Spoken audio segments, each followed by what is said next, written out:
পুলিশের ডিএমপির যুগ্ম কমিশনার যিনি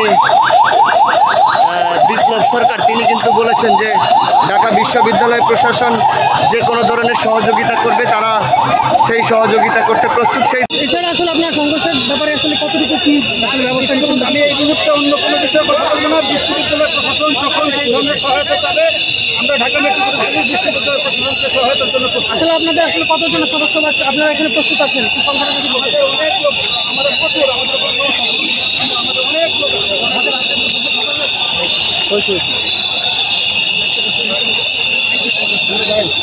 আপনারা যেমনটি দেখছেন যে পুলিশের যুগ্ম কমিশনার,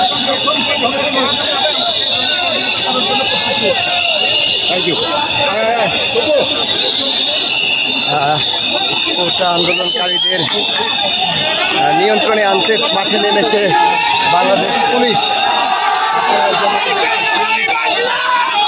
এবং ছাত্রলীগ সহ এই কোটা আন্দোলনকারীদেরকে মোকাবিলা করতে প্রস্তুত। ইতিমধ্যে পুলিশের বিশাল একটি বহর আপনারা যেমনটি দেখছেন এসেছে এবং এই কোটা আন্দোলনকারীদের প্রতিহত করার জন্য পুলিশ মাঠে নেমেছে।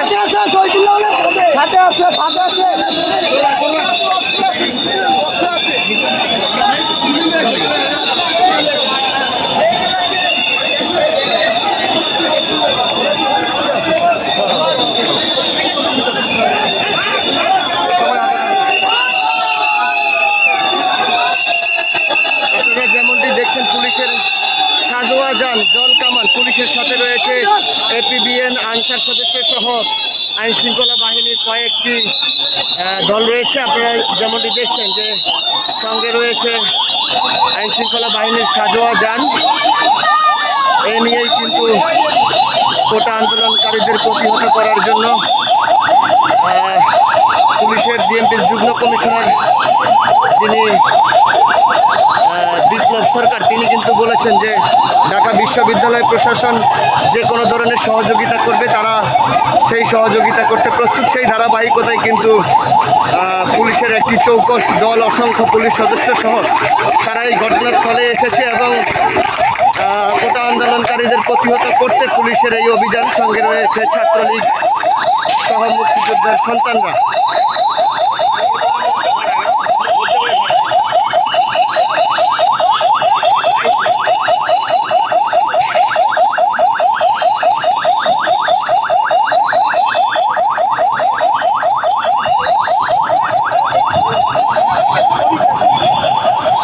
বৃষ্টির মতো ইট পাটকেল মারছে, আপনারা যেমনটি দেখছেন।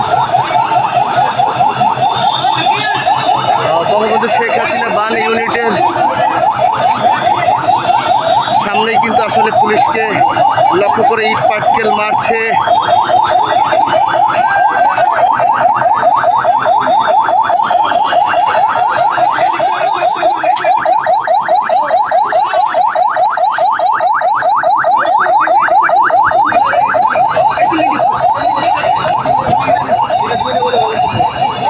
এই মুহূর্তে এখানকার পরিস্থিতি থমথমে, ভয়াবহ অবস্থা বিরাজ করছে।